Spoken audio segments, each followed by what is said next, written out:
What does it take to make workshops work? And how can we facilitate collaboration that sticks and leads to results? My name is Miriam Hartness, and with the Workshops Work podcast, I'm on the mission to find the magic ingredients that make workshops work. Today with me on the show is Mike Parker. And instead of introducing the topic right away, let me ask you a question. Would you consider having time for daydreaming scheduled into your professional work? And what would happen if organizations would support their employees to have time for daydreaming between meetings and throughout their working hours? According to Mike Parker, it's daydreaming that is missing in our lives, and that the lack of this time is what's causing stress, burnout, unproductivity. So in this amazing conversation, we speak about burnout, we speak about boundaries and how to make it easier to set boundaries, why it's difficult to set boundaries, and how we can create more healthy workplaces for ourselves and for the teams that we manage or the organizations we lead. So lean back to enjoy the show, and rest assured, in the show notes you can download the free one-page summary, as well find links to Mike Parker's resources that will help you to relearn the skill of daydreaming and thereby finding new and more energy and productivity in your daily work. Hello, Mike. Welcome to the show. Thanks for having me. Thank you for taking the time and for sharing your expertise with us, with me. And I always start with the same question. When did you start calling yourself a facilitator? And actually, do you? Only sometimes. So I guess I've been doing facilitation on and off for quite a long time. The business that I run is called coaching, but we actually do group work as well as one-to-one coaching. So I guess that would qualify as facilitation. And I also did a thing for the Mid-Atlantic Facilitators Network. So I guess I must be a facilitator, right, if I've done that. That was basically about applying bits of liminal coaching techniques to facilitation. But so I guess maybe for 10 years. Oh, wow. And when you say liminal coaching techniques, what do you mean by that? Liminal coaching is my own development. It's loosely based on solutions-focused brief therapy solutions-focused hypnotherapy that I qualified in about 7 years ago after I bailed out of my corporate career. And I've done an awful lot of work and further research and investigation since then to broaden that out. So very briefly, the techniques involve guided relaxation and a solutions-focused approach to asking questions and investigating problems and issues. But also we have a special thing in terms of facilitation for groups, which I call metaphor mind mapping, where we do create a collective metaphor map of a particular issue or situation that a group or team of people want to explore. So liminal coaching relies on a very deep practice of understanding and applying metaphors. Thank you. There are a few things that come to my mind and curiosities. So one is when I hear hypnotherapy and the way you describe your approach, it sounds a lot like slowing down, reflecting inside. And when I hear liminal, it's about the mind mapping. And from our previous exploration call, the liminal space being between the conscious and the unconscious. So what I hear is a deep process. And I wonder and would be curious how you navigate that in an environment where organizations, as I have encountered them, are always short in time, rushing into things, usually not preparing meetings, workshops, not debriefing. So how do you create this time for such deep work? Well, it can be a little bit of a mission, really, but you don't necessarily have to use an enormous amount of time to do deep work.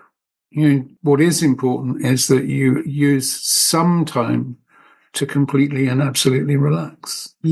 That's probably the key thing.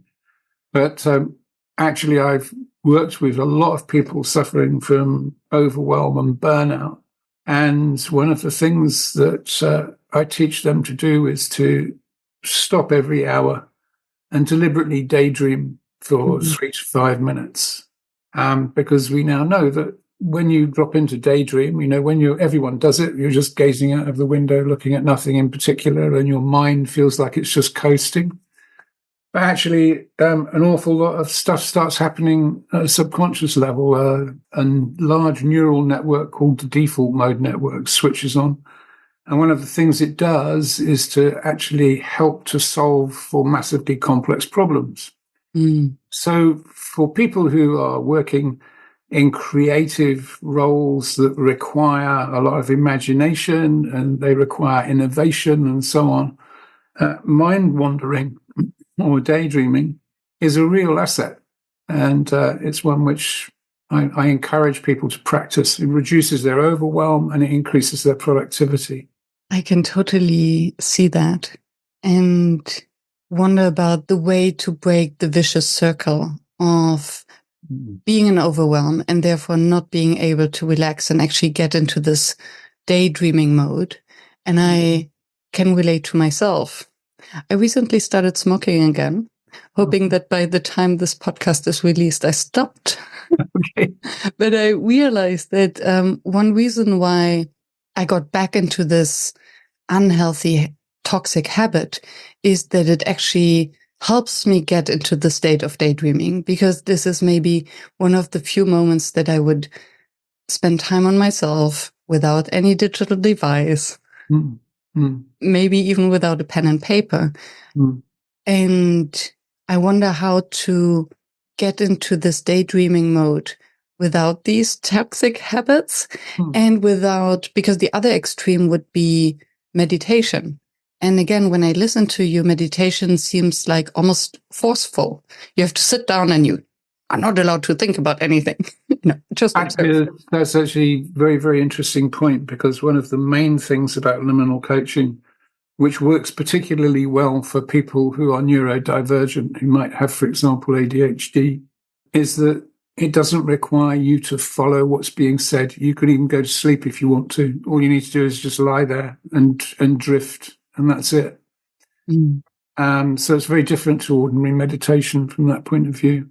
But interesting what you were saying about smoking. I think that you could replace it with anything else which actually switches on your parasympathetic nervous system as opposed to your sympathetic nervous system, or emphasizes it. So one of the reasons I think that we tend to smoke or eat or drink when we've got anxiety and when we want to calm down is because actually you can't swallow without switching into your parasympathetic nervous system, which is the rest and digest side of the nervous system. And that's associated with being in that state where you're calmer and things can occur to you and you're more relaxed and so on. So, yeah, we focus a lot on different ways of helping people to get into that state. And now I see the relation to the breathing work, because the inhalation with the smoking, similar to drinking or eating, is this, swallowing as you described it. Yeah. So you could probably replace it if you remembered to do so. And it's not always easy to remember to do these things, by doing some simple breathing from your diaphragm, breathing from the stomach. Yeah. And that's the reason why everyone recommends that, is because it always works. It puts a little bit of pressure on the vagus nerve, which is the main nerve in the parasympathetic nervous system. So it actually helps that to switch on, and that sends a very fundamental message to your amygdala, your flight center, saying that it's okay to calm down, that things are all right. And then by calming down, we free up space for this creative thinking. Yeah. that would then relate to what you call the mind mapping. Yes. Well, metaphor mapping is something specific and different that we do with groups. Mind mapping is something I do because I think it's really useful to just draw things out. I'm always doing it, but that's a bit different. That because it engages more of the right hemisphere of the brain, the more systemic part of our thinking. So as my friend Dave Gray likes to say, if you want to understand how something's working, then you need to draw it, because there you get an insight into how the system fits together rather than a list of parts. And does this apply to anyone? Because again, if I think of myself, I'm a list writer. I love my bullet points. And I don't feel I get overly self-conscious when I want to draw, just because I'm lacking the skills. So how do you get people then to overcome this? Well, I'm not a visual facilitator, but I know quite a few for one reason or another. And Dave Gray's favorite technique for that is something called squiggle birds, and I think he got that from somebody else. Can't remember the name now. Maybe from Sunny Brown. You just do it. No, it wasn't. It was from somebody in Cardiff, whose name escapes me. You just do a squiggle on the paper, and then put a beak and a pair of wings anywhere, and you've got a bird. So, it's to get people past the idea that they can't draw. It doesn't matter. You don't have to be good at it. My own stuff is usually circles with words inside and then connecting lines and things like that. And there might be a few rudimentary bits of cloud or something in there sometimes. But, yeah. So, and then if you say metaphor mapping, what I hear is to find a simplified version of an idea, maybe a little drawing, maybe a bird or something that will then also help us to switch on a different part of our brain. Well, metaphor is the fundamental basis of how we do all our thinking. That's how our system of conception works, is by pattern matching. And it's really about how metaphor is the language of the unconscious. And by thinking up or allowing a metaphor to emerge for something that you're thinking about or something that you're trying to resolve, what happens is you come up with an image which has all kinds of other associations than the problem as you are thinking of it normally. And it changes completely how you might look at it. I can give you an example, because we do a game at the end of my webinars.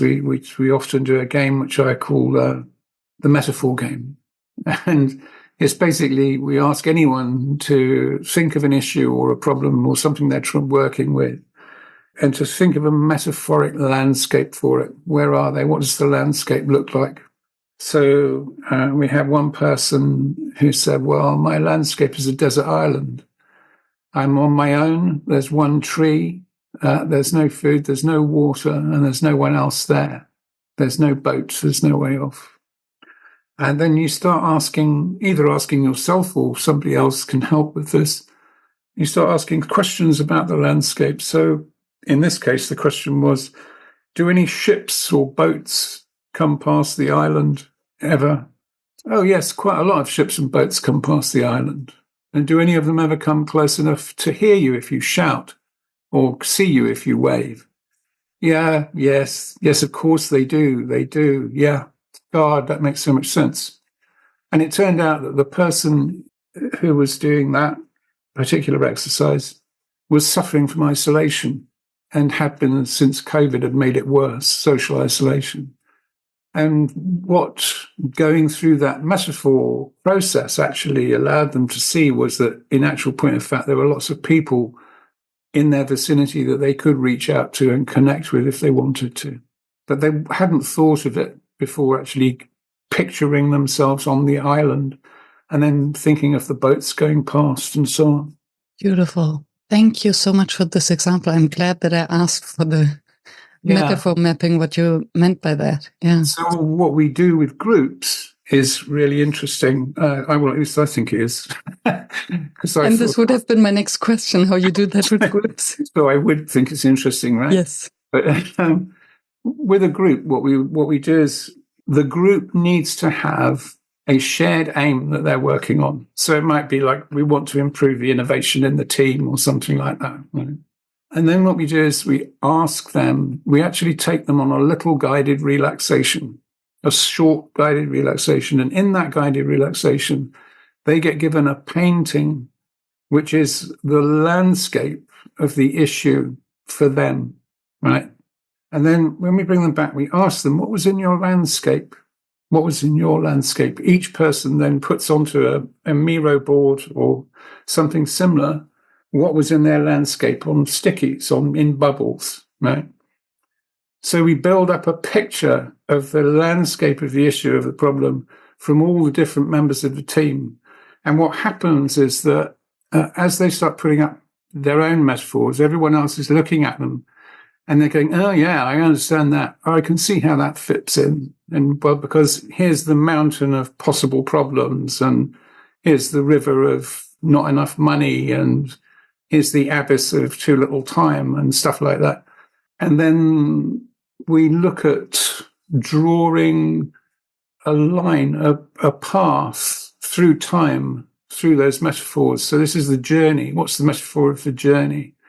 So we then create a bespoke, a special guided relaxation, which is composed of the composite metaphor landscape from all of the team who are involved. And we ask them to listen to that while they're going to sleep, and then we work with them individually as well. Beautiful. And what comes to my mind is this idea of solving problems while being asleep. Yeah. So really, and for me, that's a beautiful actually showcase of what facilitation could be like when we come back to the root of the word, making it easy. Yes, I think that's right. I do think actually that an awful lot of what we do could be a very great deal easier simply by paying attention to how much we lose when we focus on always feeling that we have to be seen to be busy. Right. So when I give clients the tool Liminal Pomodoro, which just describes to them, this is a version of the Pomodoro time technique, only you set your timer for an hour, and then at the end of the hour, you stop and you deliberately daydream for 3 to 5 minutes, and then you go back to what you were doing.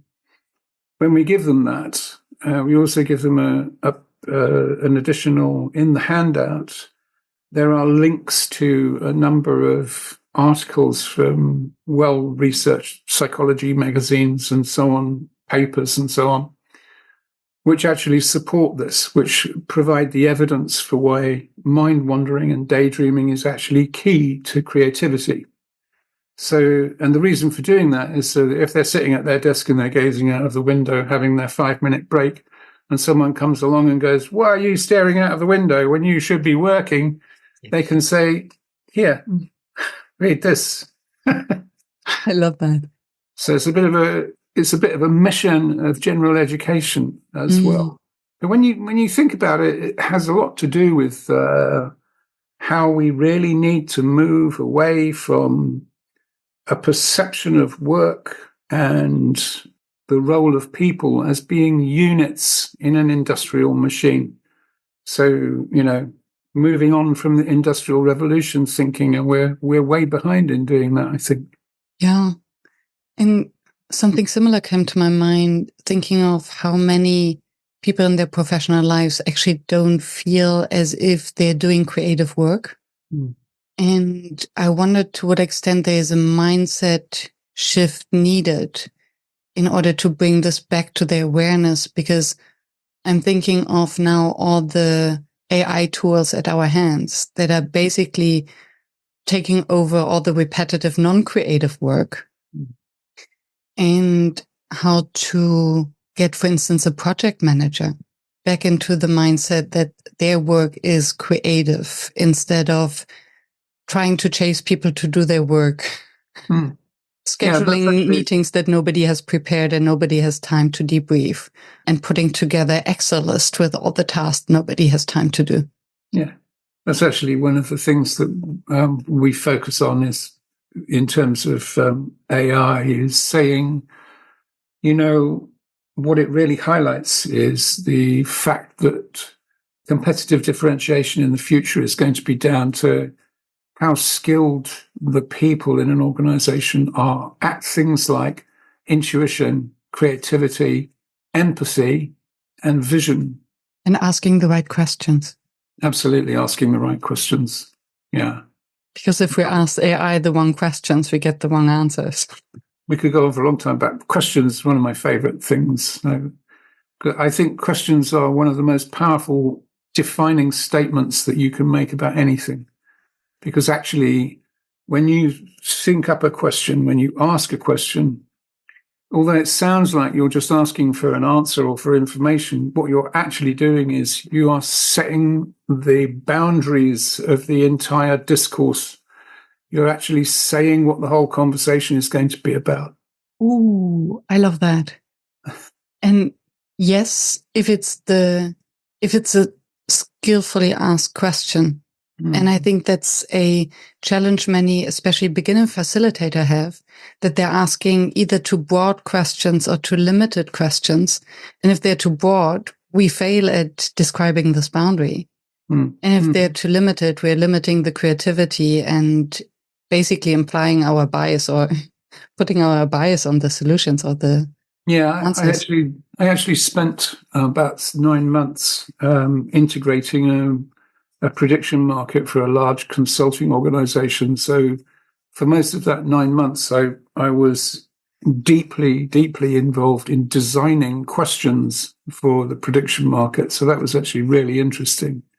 And that led me to ask some very deep questions about questions themselves. Yeah.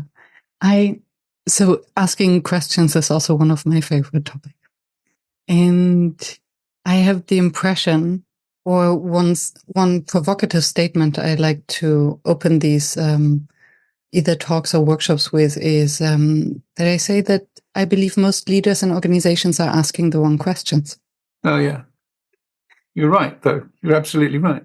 Because and I think still in trainings, we're asking questions for which there is an answer. And I think if there is a clear answer, we don't need to ask the question. We can Google it or put it into ChatGPT. So according to you, what does it take to learn to ask better questions again, or the right questions? That's really, really interesting, that question, because I think, and this goes to explaining why it is that I think a lot of organizations are not great places to work. The thing about getting people to ask questions which are really meaningful is that they have to be in a place where they are not frightened. They're not frightened of not knowing something, right? And that means that you really need to calm down the amygdala. You need to switch into the parasympathetic nervous system. You need to feel you're in a place where it's completely safe to ask even fundamental questions like, is the company that I'm working for even doing the right thing, for example? It actually also means to decoupling the question from the answer, because if it doesn't feel safe to ask a question or to give an answer, it means that there is a value statement that there's a right and wrong answer, or there is an answer at all. And I think that, our educational system or even our upbringing has trained us in a way that when we're asked a question, we stress because there is a specific answer someone waits for. So what actually needs to happen is to decouple that training our, air quotes, audience to the fact that when we're asking questions, we genuinely don't know the answer. Yeah, that's actually really interesting and very important. And I think that also goes back to metaphor, because metaphor allows you to look at the questions you are asking in a new way.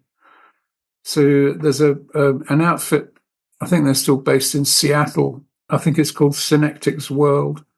And they've been using metaphor since the late 60s in their innovation process. They describe it as a way of making things strange, making what's normal strange, so you can see new aspects and new perspectives of it. And so I think that also plays into that. Yeah. But it's certainly using techniques to help people get into a place where they're relaxed and their anxiety is greatly reduced, means that they're going to be much more creative, they're going to be much more open, they're going to be much more fluid. And that's one of the things that we aim to do. Yeah. And I wonder whether you have a technique or an approach to help groups to get into the state of collective relaxation, because being in a state of relaxation, of slowing down, I think there's inherent vulnerability in that. And I wonder whether maybe also this busyness in organizations is a defense mechanism, because the moment we relax, we slow down, suddenly things can happen, maybe out of control. And as long as we feel busy, we feel in control. Yeah. I mean, we did a short program of work with 6 members of the exec team of a large New York PR agency. And the way that we worked there was to start off the first half of each session with some background information about what we were going to do and how it worked. And then some very simple but very effective breakouts. And the breakouts were where they asked one another to tell each other 4 to 5 things which had happened to them that they really enjoyed in the past week. Okay, very simple, very, very simple. Very deep. But what we know, you see, there's method in the apparent simplicity, because what we know from fMRI scanning is that when you remember something which has been good, even if it's just a nice cup of coffee, 2 things happen. The blood supply to your amygdala, which is your flight-fight center, is reduced, so you start calming down. And a little jolt of serotonin is sent into your brain, which is the I feel good, I can cope neurotransmitter. So by the time you've gone through 4 or 5, your brain state's changed, you're calmer, and you're feeling more able to cope with things. But also, amongst these people, they said after the session, they actually reported back saying, you know what, I've been working with this person for 8 years, and I know more about them now than I have done in the past 8 years, just through 5 minutes of saying, oh, what did you enjoy? One of the fascinating things about that particular technique is that the amount of serotonin released by remembering having a cup of coffee is pretty much the same as the amount of serotonin that would be released by remembering winning the Pulitzer Prize. So it's not linear. It's not linear, which is a good thing to know, because what that means is that by remembering these small pleasurable incidents that have happened, especially maybe just before you go to sleep, for example, if you're feeling tense, it lowers the blood supply to your amygdala and it increases your serotonin levels a little bit. And this then also relates to the effectiveness of gratitude activities. Yes, it does. Yeah, that's right. Yeah. So we would start, we work in where we actually, in the first half of a group session, we would set up that kind of situation, that sort of priming, relaxing, collaborative kind of background, and then use the guided relaxation for the second half. So by the time we've done that, then everyone is really ready to completely relax and follow the guided relaxation or go with it. And we adjust the guided relaxation depending on what they want to work on. So in the case of the PR agency, we were looking at connecting with the creative well of the subconscious and increasing the sense of collaborative creativity amongst the team. Mm.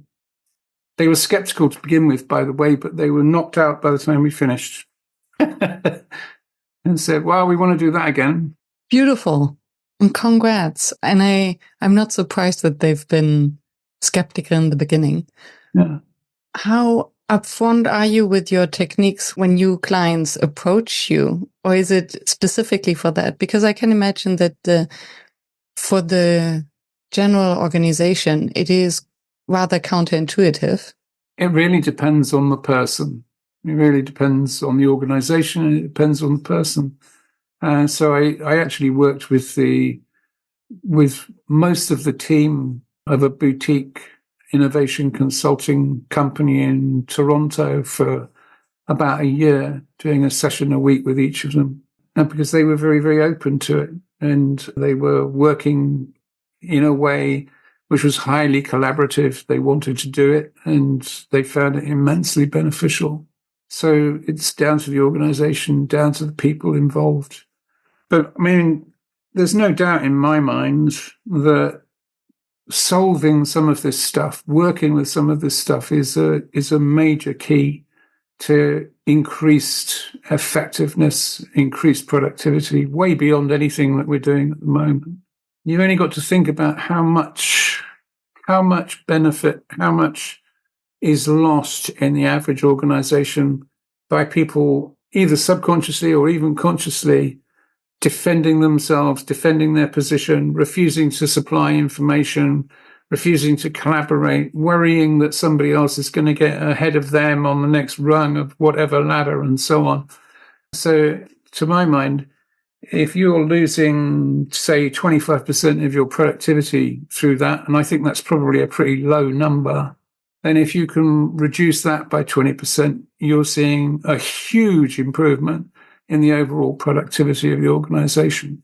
Yeah, because also if you can reduce this overall anxiety, you improve communication skills, being open to different opinions because you're not afraid of losing your job, being overworked, and all these kind of worries that are in the back of our minds. Everything improves, basically. And I just wrote down three topics that I hope that we can touch upon based on what you've shared so far. One is burnout. You mentioned that you work a lot with people who suffer from burnout or overwhelm, maybe on the way to burnout. How do you, and I recently came across someone who said that burnout is the result of the work reality being misaligned from our own values and beliefs. So the larger the gap over the longer time will at some point get us closer to a burnout, just because it. Well, in the model that we use, we say that everyone has a stress reservoir. Mm-hmm. Right. And during the day, various things happen, and the level of stress in your stress reservoir may go up to here. And we've got a natural mechanism for dealing with that, which is REM sleep. And during REM sleep, what happens is that a lot of the memories of what's been stressful are drained of their emotion. And they're also put onto what they call the narrative timeline. So they're given a position in your personal history, which lets you know they're in the past. And there's actually that the REM state, when it's processing like that, uses an enormous amount of energy. So the brain limits the amount of REM sleep that you can get, generally to around 20% of the whole sleep cycle during the night. And if you try to exceed it, then you'll wake up quite suddenly. And if you do succeed in exceeding it, then you can sleep for like 12 hours and wake up the next morning completely exhausted. So there is that natural mechanism there. And we know that during REM sleep, the default mode network switches on. And we know that during daydream and guided relaxation, the default mode network switches on. So we can actually help that process. We actually help that process by using guided relaxation. And the problem is that if you have an enormous amount of stress, and a lot of us do these days, your stress level may go up to here, your reservoir may go up to here and get drained down to there. And then the next day it goes up just a little bit higher and gets drained down to not quite as far. And it slowly creeps up and up and up and up and up until it finally overflows. And that can happen over years. It could, decades even. So it slowly creeps up and up and up and then overflows. And then you get all kinds of problems like irritable bowel syndrome, skin trouble, neuralgia, really physical pains even, as well as maybe bits of OCD and feeling depressed and so on. And so actually draining out the stress reservoir is one of the first things that we work on with people who are suffering from burnout or overwhelm. It's absolutely fundamental. So I had a client who had chronic and debilitating chest and neck pains for over 2 years. They were a senior character in a booming organization, VP of sales, I think. And they were working all the hours that God sends, and they were bringing work home every day and at the weekends. And they'd been to see 2 different physicians who had both said, well, there's nothing wrong with you. It's just stress. Just stress. This guy's having constant physical pain. I think we did about 6 sessions or something like that, and the pain was then completely gone. But part of that process was to work with them on boundaries, on setting appropriate boundaries. And what we find, or I found with a lot of people who suffer from overwhelm and burnout, is that they have always felt that they must do stuff for other people and they can't say no. So that's quite often one of the things that we need to deal with along the way, is we drain out the stress reservoir, and we also help them to put in place mechanisms which allow them to say no when they need to, so that they can thrive properly. Now, and what happens is that they begin to stop doing the meaningless, busy work that they've been doing in order to try to convince themselves and everyone else around them that they're working super hard. I'm not joking. I hear you. Yeah, I can totally see that. And this guy ended up, he didn't take work home anymore. He spent the weekends with his family. He had a proper lunch break, and he was more productive, and the pain had gone. So that was actually it was about changing his perception of obligation to be working all the time, as well as actually helping him to drain out all the accumulated stress and become aware of the fact that he would give his best contribution if he was actually flourishing himself and okay and happy and reasonably relaxed. Yeah. And so I love that. And what I hear a lot from everyone, that boundaries is one of the most difficult things for us to set and maintain. And what I also hear and fear myself are this wall of excuses. And I wonder to what extent, so what are we in control of and what are we not in control of, and how can we gain control? And I wonder whether this lack of ability to set boundaries is also maybe one of the reasons why most organizations are awful to work in. Yeah, I think it can be a very big part of it. It really depends on the particular individual case, but quite often I think an inability to set boundaries will have its roots in the past and quite often in somebody's childhood. And so, for example, growing up in an environment where you're constantly told that you're unlovable unless you do everything that you're told to do, and that includes looking after your younger siblings and doing the washing and doing the washing up and looking after dad when he's completely drunk, and etc., so on and so forth, then that will have a pretty bad effect in terms of making somebody automatically feel that if they're asked to do something and they say no, then they're an invalid person. So these are the things that we work with at the subconscious level, and which need resolving at the subconscious level because they're subconscious patterns. You can't think your way logically through them. You need to actually have them dynamic. They need to be dynamically released, I think. Yeah. And this is something that I think is for most beyond the scope of teamwork. So this is kind of deep coaching, therapeutical work. Do you think that there are also ways for team leaders, managers, or even organizations to support their employees to set healthier boundaries without falling into the trap of, no, I stopped doing the work, and then suddenly all the workload just gets passed on different tables and to-do lists. Yeah, I think it's perfectly possible. I mean, to begin with, I think that the number of people who would actually just stop doing the work is absolutely tiny, tiny percentage. It's about the same percentage of people who are voluntarily free riders. In the studies that they've done studies in the past which show that it's less than 1% the number of people who will free ride even when they're given the opportunity to do so, to not pay. Most people will, because most people want to contribute, because it's fundamental to our well-being to feel that we are part of something, part of our tribe, part of we belong. So this then means that most of those we would label as free riders, so looking for the free lunch, doing less work on the shoulders of others, and not doing this consciously. So what are their blind spots then, and how can we make them aware? But I think a lot of the time that's a myth, the idea that people are free riding. There will be other reasons why things aren't working like you want them to. Maybe they actually need to, maybe they don't have adequate training and they're too frightened to say they don't understand how to do it properly. Mm.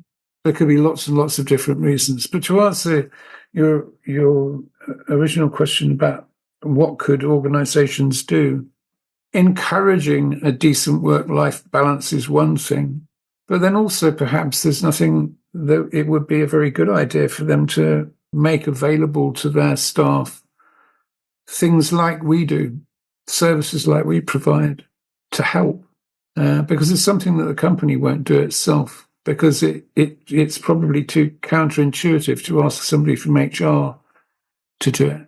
Provide time for daydreaming. Yeah. Yeah. Yes, or to set boundaries, but both are really important and both will effectively improve productivity. So what I hear, and I wonder whether this is true, is assuming that most are actually not consciously free riding. So, and most will not stop doing work. Mm.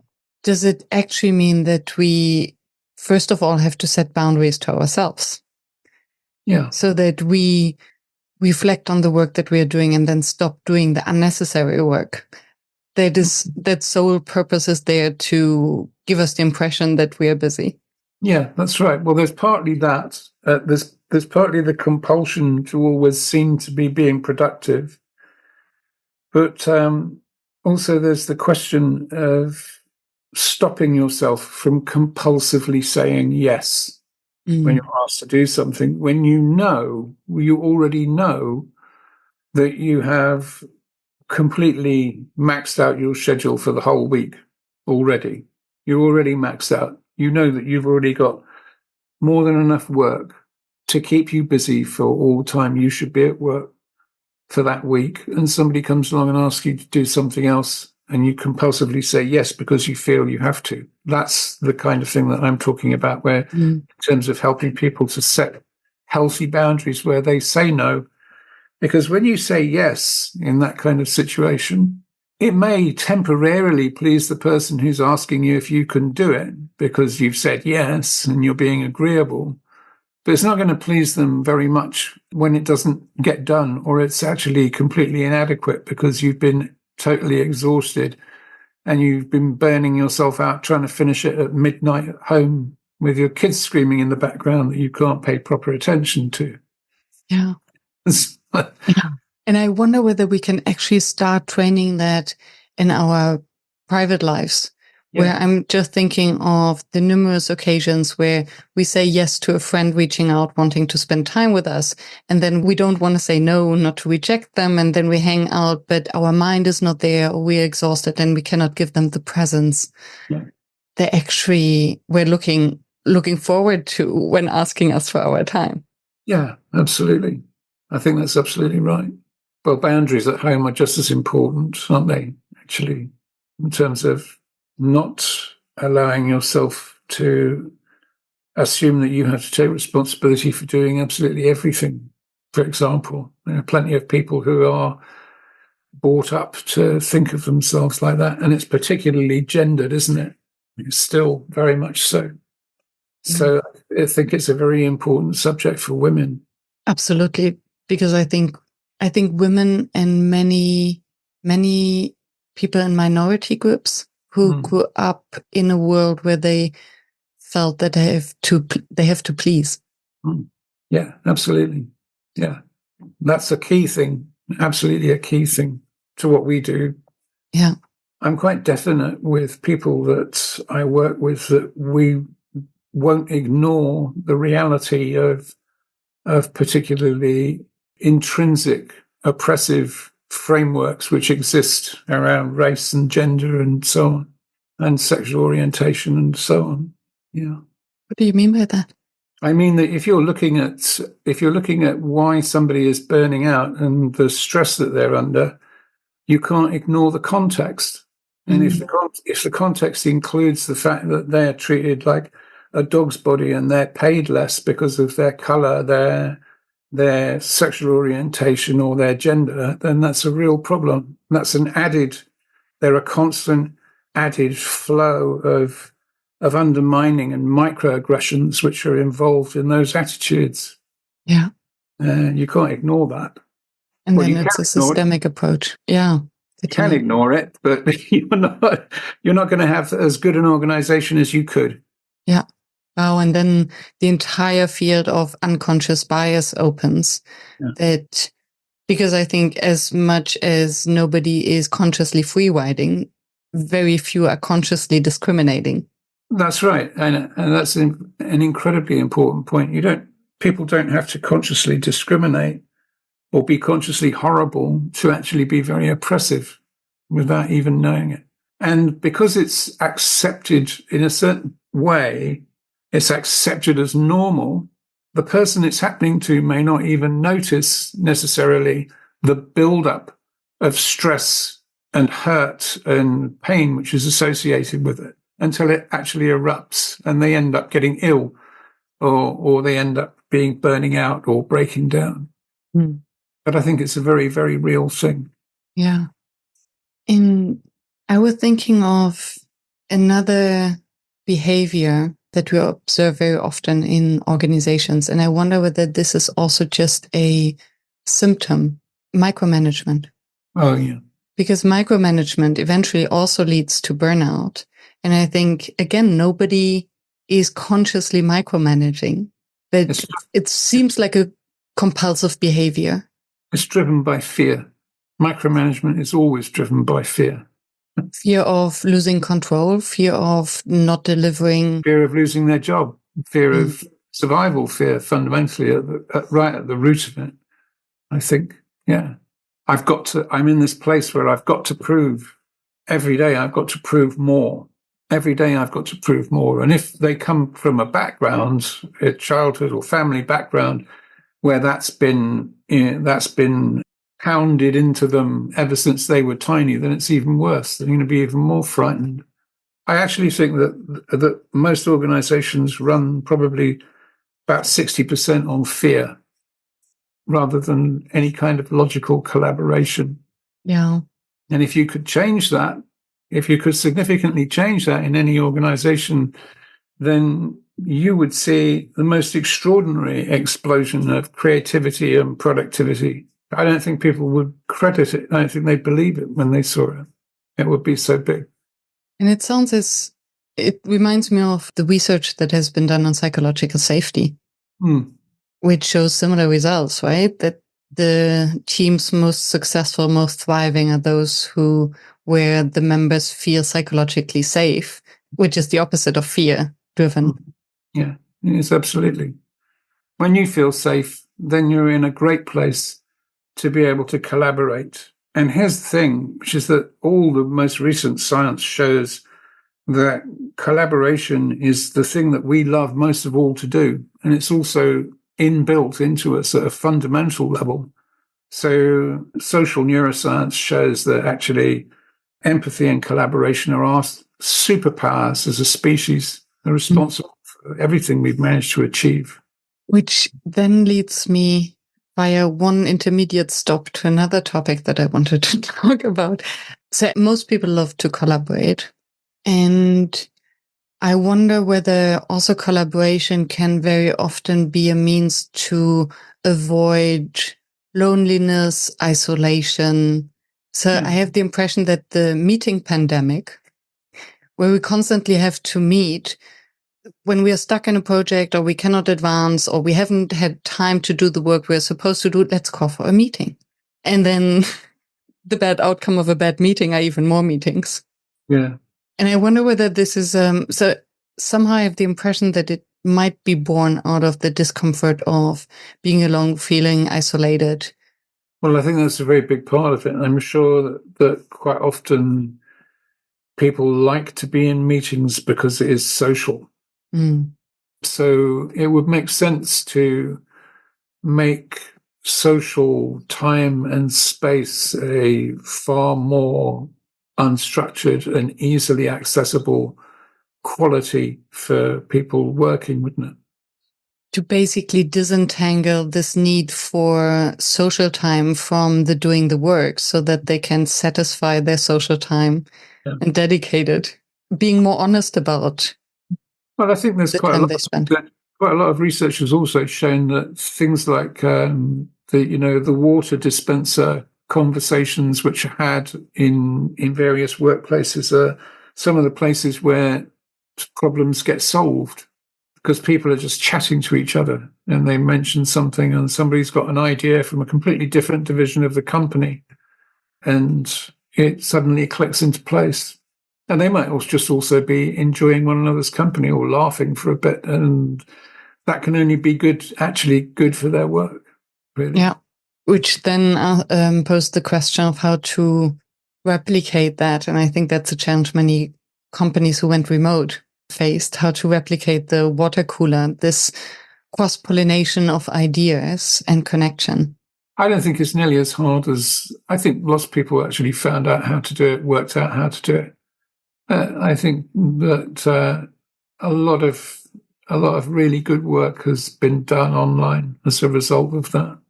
I don't really think it's a problem. I do all my stuff is done online, and it's been incredibly successful to work with people on the most sort of charged problems, really, online. In some cases, it actually makes them feel more at ease. More safe. They're in their own environment and they're comfortable and more able to genuinely contribute what they have to contribute. 100%. And I think to come to this point of cross-pollination of ideas, the randomization of breaking groups into smaller groups or into pairs, they get the chance to speak to those they would usually not speak to.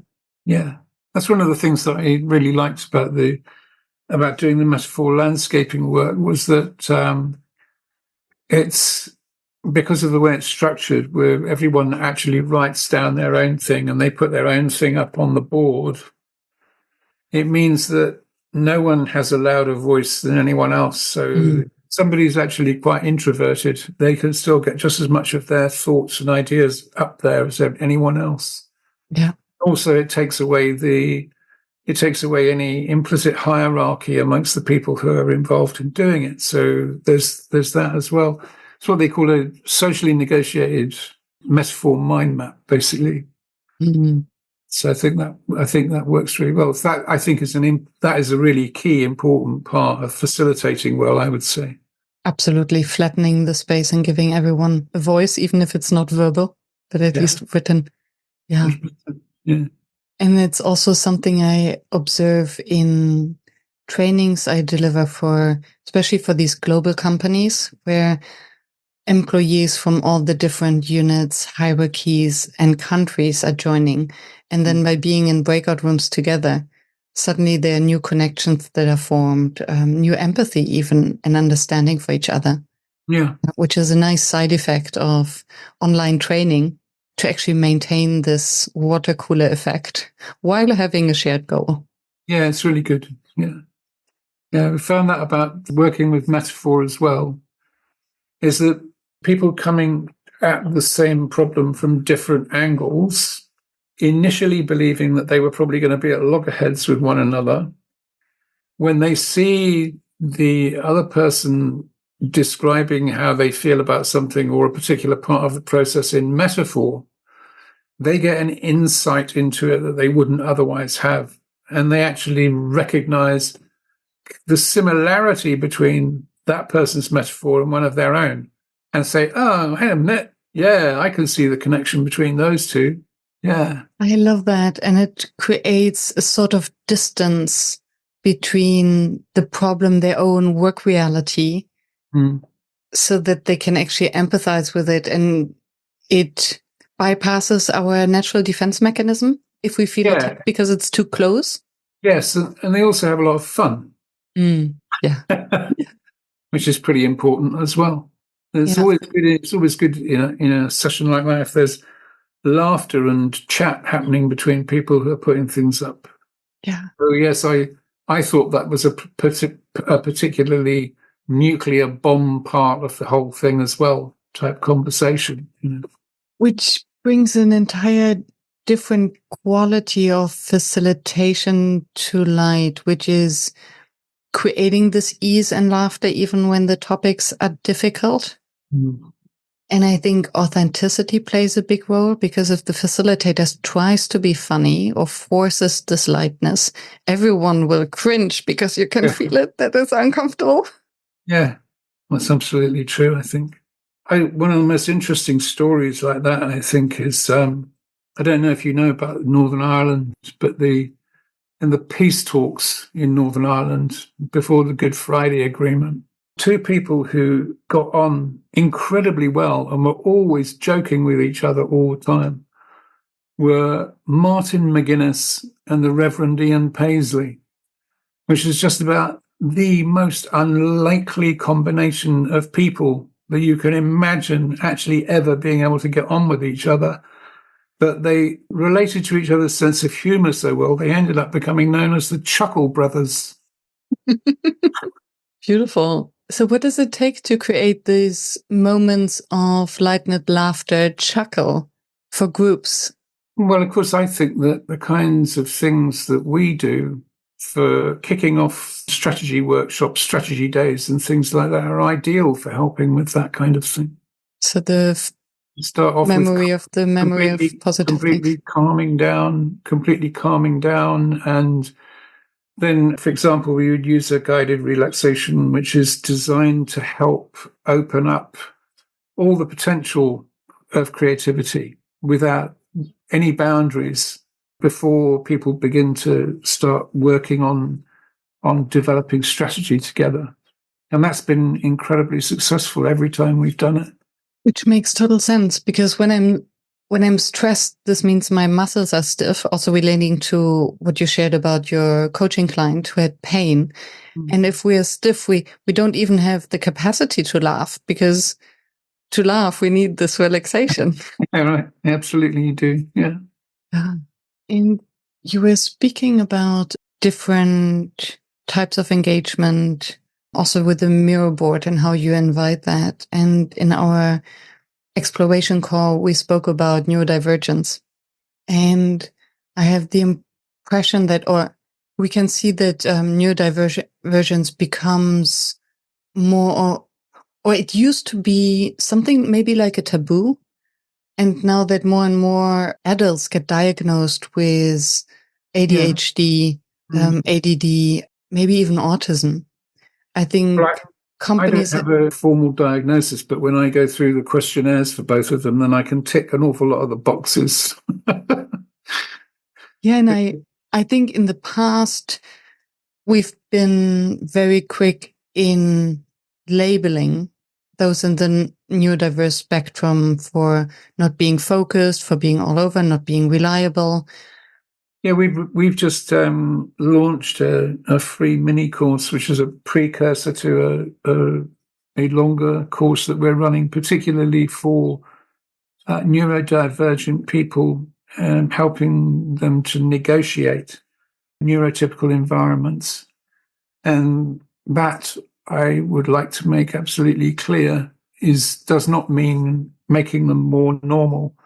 It means, or getting them to behave as if they're normal. It means actually supporting them in helping to create an environment where they can be recognized for what they can contribute, and also the fact that they do have this difference, which can be catered for.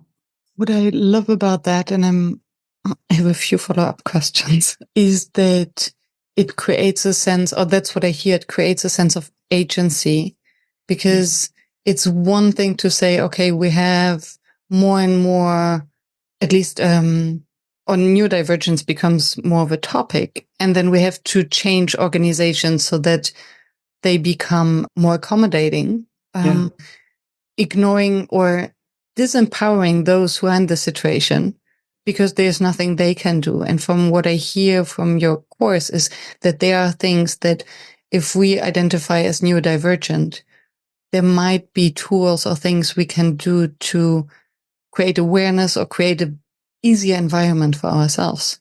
I think there are things that can be done to help you cope.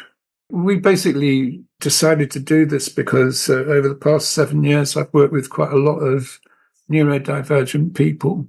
And they have actually said to me, you should make this more widely available for neurodivergent people because the techniques are much, much easier for me as someone with ADHD, for example, than meditation. I can't do meditation, but the guided relaxations are great. They really are. They really help. And it's just a completely different approach. So we decided to do that, and we did a pilot, and we asked a whole lot of people what were the main things. And the three main things that we came up with and decided to focus on were the stress which is produced by people having to constantly mask, which is to attempt to appear to be normal. The stress which comes from being in an environment where there are constant microaggressions happening. And as we said, they're not necessarily deliberate. They're just embedded in the attitudes of normality. And the third one was having what are actually potentially really great qualities conceived of or misunderstood as being problematic behaviors. So, for example, the ability to hyperfocus on something can be seen as being obsessive, but actually, if you're in a lot of circumstances, it's super, super useful. A great attention to detail that can be seen as being overly fixated on tiny aspects of things. Deep focus and intense concentration can be seen as obsessive behavior or an inability to shift attention and so on. But actually, so the last part of the course is actually focused on helping people to reframe what they may have been told are bad things, get them to realize that actually these are superpowers that you've got. These are real advantages. So you used in the right way, in the right context, and where organizations are smart enough to recognize what the potentials are and provide the right context, then people can actually contribute an enormous amount. Which then also relates to a management skill that is the exact opposite of micromanaging, but creating agency for the team so that everyone can really work in their superpowers. Yeah, that's right. And recognizing that for some of us, we may be able to produce a huge amount of work in 2 or 3 hours, but the cognitive load of doing that is such that we then need to spend the next hour and a half in a quiet room somewhere by ourselves without being disturbed by anybody. And this is the time that we forget to schedule into our calendars, especially in organizations where everyone can book everyone else's time.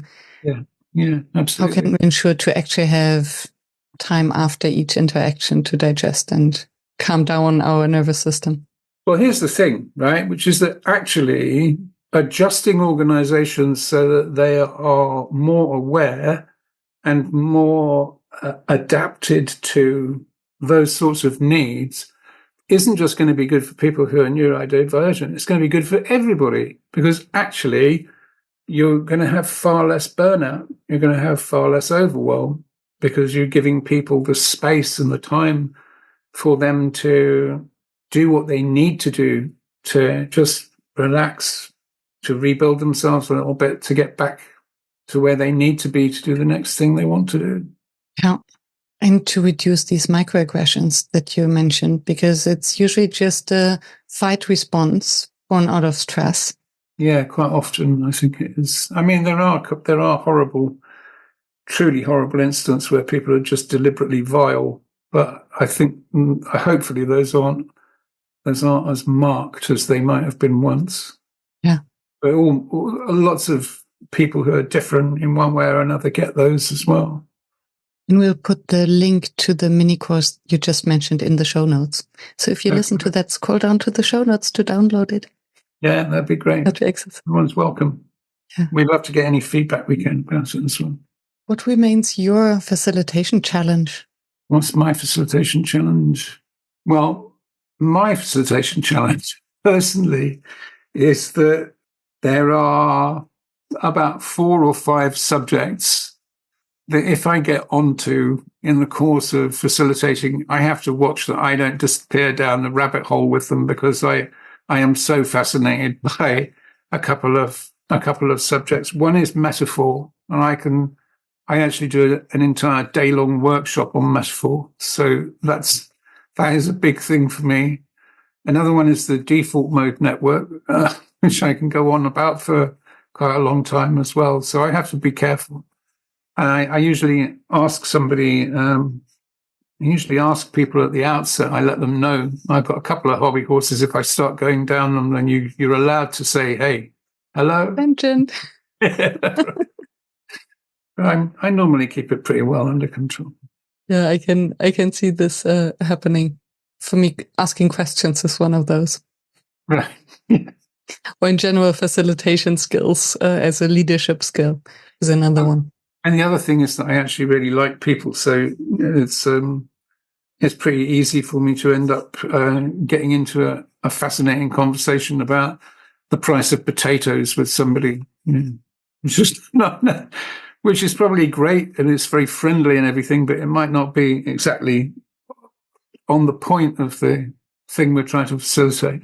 And what I love about the way you just explained how you manage this challenge is, again, either pointing someone or giving the group agency to voice when you're going on a tangent or when it's no longer working for them. Yeah. And this again creates a sense of safety, agency, and respect. Yeah, and I think it also comes from a genuine place of, I'm going to give you as much as I possibly can that I think is going to be useful and helpful to you. But I sure as hell know that I don't know everything. Yeah. And then it always depends on the purpose of the workshop or the training, right? If the team is there to achieve a specific goal or outcome, yes, they might need your input. But then what is the trade-off between more input as opposed to progressing on the set goal? I think one of the best things in any workshop for me is seeing other people fascinated, energized, and being creative and thinking through things themselves and coming up with solutions and ideas and references spontaneously in the group. That's awesome. Do you set ground rules at the start, or do these emerge naturally through the meditation and the? Yeah, they're pretty simple. It depends on what it is. So I did a course in the Dave Grace School of the Possible, which was called Liminal Explorations, which was actually about exploring the relationship with the subconscious. So there was a very wide open field, really. And in that case, I just said to everybody, okay, well, there is structure here, and it's structured like this. These are the main blocks we're going to go through. But there's plenty of opportunity to explore side issues if you want to, and everyone wants to go down a particular side avenue for a bit. We can do that. It's not a problem. Yeah, stop me as I'm going through and ask questions as we go. And with a group of 12 to 13 people, that's great. With more than that, with probably like 20 people, it would start getting a bit of a problem. In which case, I guess I'd say, well, we're not really going to have time for questions during the presentation, but there might be some time at the end. And try and leave time for that afterwards. Nice. It almost sounds like a choose your own adventure workshop. A bit. Yeah, that one was a lot like that. Yeah. Beautiful. According to you, I was going to say others are more structured. So there are particular workshops on intuition, empathy, rhythms, which includes that rhythms of working and so on, and circadian rhythms and how we need to look after them, and managing complexity is another one. So, yeah, if it's more specific, it's more structured. One other question that I ask all my podcast guests is, what makes a workshop fail?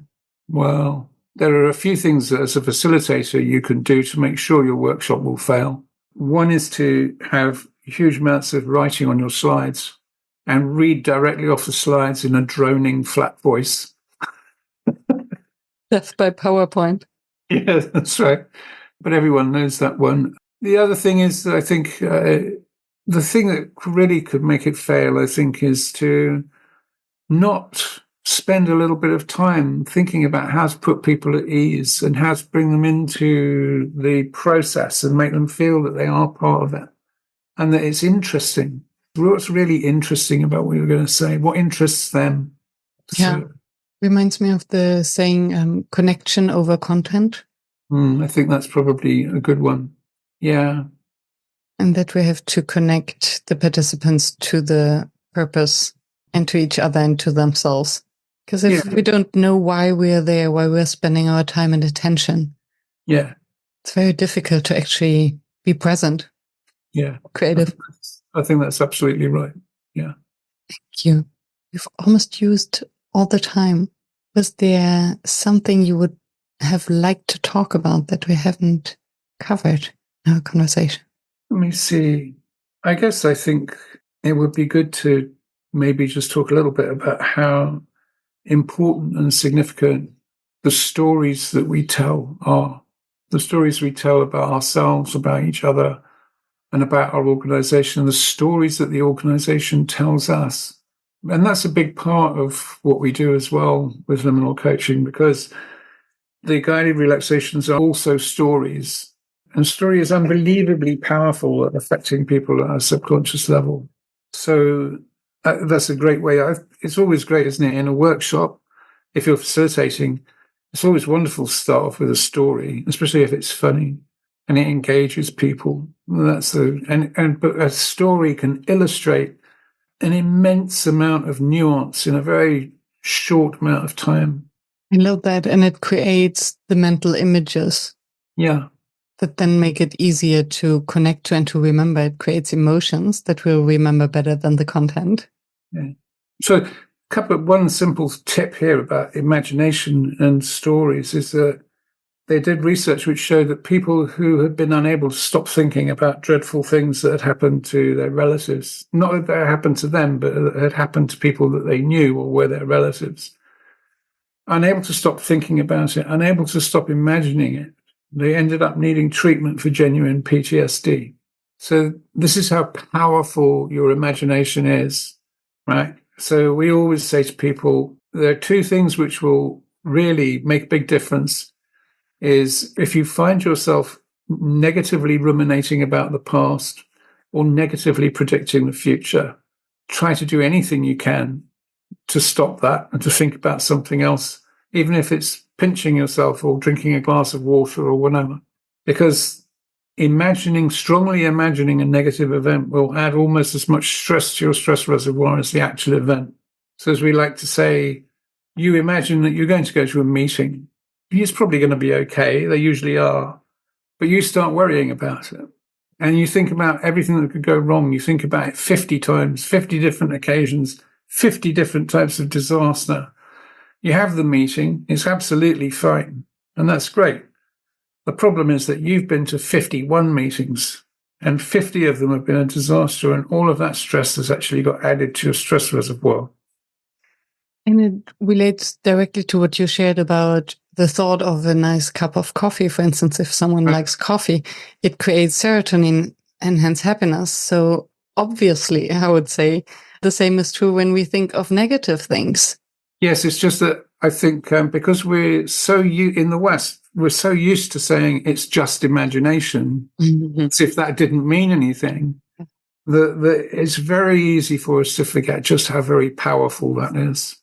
And it reminds me of research, or it was a clip that was shown of people who had the hand below a protecting surface, but then a replication of the hand on top of it. So it seemed as if it was the hand, but it was clearly not.